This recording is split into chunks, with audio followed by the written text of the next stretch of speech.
Et si vos vêtements parlaient pour vous? Non pas à voix haute, mais en silence, chaque jour, chaque instant. Dans cette vidéo, on va explorer ensemble les 7 messages silencieux de nos vêtements.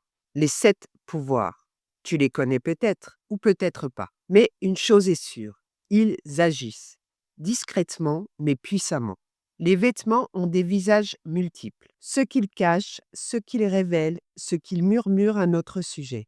Pourquoi on les choisit, pourquoi on les rejette et comment ils influencent tout, nos pensées, notre posture, notre façon de marcher et de parler, mais aussi et surtout ce que les autres perçoivent de nous. Oui, ce que vous portez change le regard qu'on pose sur vous. Et parfois, ça change même le regard que vous portez sur vous-même. C'est là que tout peut basculer. Vos vêtements posent une étiquette invisible, mais bien lisible sur votre dos. Ils en disent beaucoup sur notre identité, notre perception. Ils portent des symboles, ils reflètent notre confiance et notre statut. Ils racontent ce que vous n'avez pas besoin de dire à voix haute. Alors, aujourd'hui, j'ai une question. Quelle mission donnez-vous à vos tenues? Est-ce qu'elles vous élèvent, vous rendent fière, lumineuse, vivante? Ou bien est-ce qu'elles vous dissimulent, vous étouffent, vous rétrécissent? Parce que oui, un vêtement peut faire les deux. Prête à plonger dans votre garde-robe? C'est parti. Bienvenue dans ce deuxième épisode de notre série Le pouvoir de l'image au quotidien. Si vous avez loupé le premier, je vous fais un petit rappel. On y a rencontré Claire, une femme de 50 ans, maman, active qui a troqué ses tailleurs élégants, symboles de pouvoir et de réussite, pour des joggings doux, confortables, presque invisibles. Elle se posait une question toute simple. Qu'est-ce que mes vêtements disent encore de moi? Et peut-être que vous aussi, vous avez vécu ces jours-là. Des jours où une tenue vous fait sentir belle, forte, prête à conquérir le monde. Et d'autres, comme un vieux pull informe ou des tenues sombres qui vous font disparaître, un peu dans le décor. Aujourd'hui, on va aller plus loin. On va chercher à comprendre ce qui se cache derrière ces choix, souvent inconscients. Pourquoi Claire et pourquoi nous toutes portons certaines tenues? Et surtout, quel pouvoir ont-elles sur notre humeur, notre posture, notre confiance et sur le regard des autres? Parce que oui, chaque tenue a une mission secrète. Chaque vêtement raconte une petite histoire silencieuse, parfois joyeuse, parfois triste, parfois oubliée. Et c'est ce que je vous propose d'explorer aujourd'hui, avec des exemples concrets et des ressentis familiers. Bref, des petites clés pour mieux comprendre notre garde-robe et peut-être mieux se comprendre soi-même. Alors, ouvrez grand vos oreilles et peut-être votre placard. On commence avec le premier pouvoir, l'expression d'identité. Vos vêtements, c'est votre carte de visite muette. Pas besoin de parler. Une robe fleurie, légère, joyeuse. Et déjà, vous dites au monde, je suis libre, je suis vivante, je respire la joie. Avec un tailleur bleu marine strict et élégant, vous dites au monde, je suis sérieuse, ambitieuse, je sais où je vais. Pour Claire, ces tailleurs criaient autrefois, je suis une pro, je suis forte. Son jogging d'aujourd'hui lui chuchote, je veux juste être moi, tranquille. Mais est-ce vraiment elle? Vos tenues parlent avant même que vous ne disiez un mot. Elles révèlent ce que vous assumez ou ce que vous cachez. Pour le deuxième pouvoir, on va parler de l'influence sur la perception. Ce que vous portez change le regard des autres sur vous. Et parfois, ça change tout. Comme avec une blouse blanche, nette, impeccable. On vous voit comme une experte, une personne fiable. Alors qu'avec un jean usé, déchiré, stylé, peut-être que vous êtes une artiste, une rebelle ou une originale. Claire, en tailleur, inspirait le respect. On l'apercevait comme solide, assurée. Aujourd'hui, en jogging, elle se fond dans le décor. Elle porte sa tenue d'invisibilité.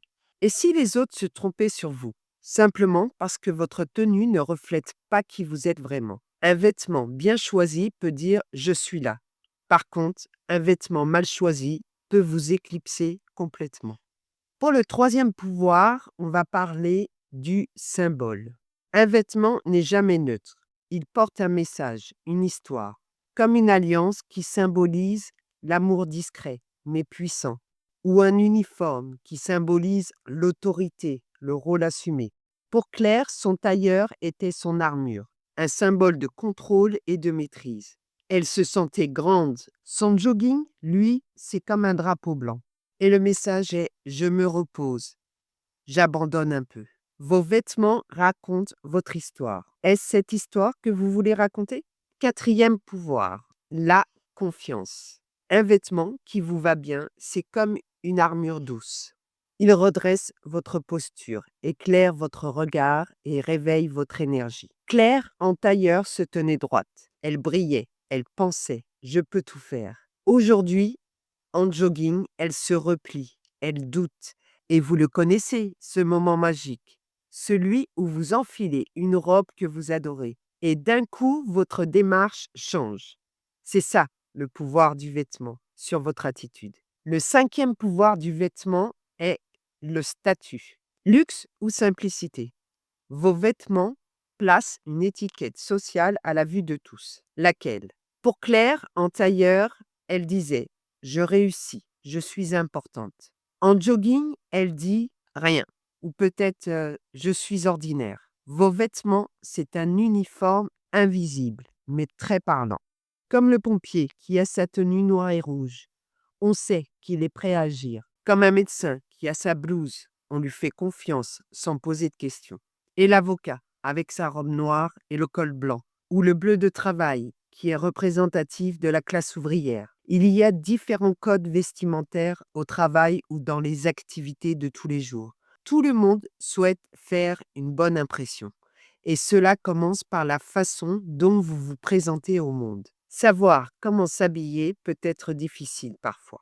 Et vous, quel est votre uniforme du quotidien? Optez-vous pour le traditionnel ou pour le décontracté? Ou peut-être une robe chic qui dit « je suis élégante », un jean simple qui dit « je suis cool, naturel », ou une tenue qui ne dit rien, qui vous éteint doucement, sans que vous vous rendiez compte. Et enfin, les deux derniers pouvoirs, la séduction et l'adaptabilité. Comme une robe moulante, audacieuse et sensuelle.